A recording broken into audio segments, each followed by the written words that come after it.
Dans la mesure où nos sujets effectuaient la tâche d'orientation spatiale dans le grand environnement du parc des expositions, en l'absence de repères visuels, puisque l'idée c'était effectivement de comprendre pourquoi cette absence de repères visuels nous égarait d'une certaine manière, de repères visuels, de repères auditifs, quand on leur avait mis un casque de manière à ce qu'ils ne puissent pas se repérer par rapport à un indice auditif possiblement présent dans l'environnement. Il ne restait en fait il ne pouvait faire appel finalement à d'autres sens que le système vestibulaire, qui est en fait le système de détection des accélérations, soit linéaires dans le cas de la gravité ou des accélérations par exemple dans une voiture, dans un train, soit circulaires pour les canaux semi-circulaires. Donc en fait, ce système de détection vestibulaire, qui est le sens de l'équilibration en fait, c'est ce qui nous permet de nous orienter dans l'espace en l'absence de repères visuels et de dire où est-ce que finalement nous nous orientons par rapport à l'espace environnant.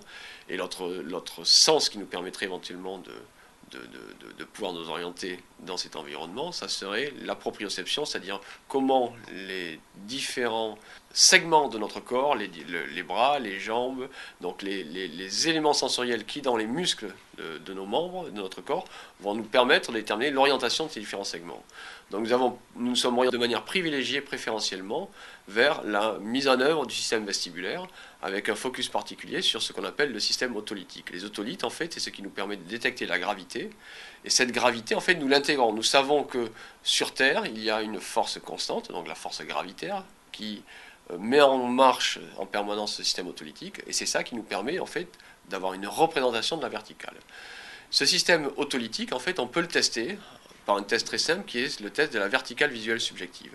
On présente là encore au sujet, en l'absence de repères visuels, c'est-à-dire qu'il ne voit que l'écran de l'ordinateur, il ne voit pas les bords de l'écran, on présente une barre inclinée et on lui demande de nous dire, en l'absence donc de repères visuels de la verticalité, quand est-ce qu'à son avis la barre est verticale. Et en fait on se rend compte que pour tous les sujets, en fait, on a un petit biais, c'est-à-dire que le sujet, au lieu d'avoir une vraie barre verticale, en fait va dire là elle est verticale ou là elle est verticale. Donc c'est la verticale visuelle subjective. Il nous dit visuellement, je pense, grâce aux informations qui me sont données par mon système otolithique de représentation de la gravité, de perception de la gravité, je pense que cette barre est verticale. Donc il y a un couplage entre l'information visuelle et le système vestibulaire.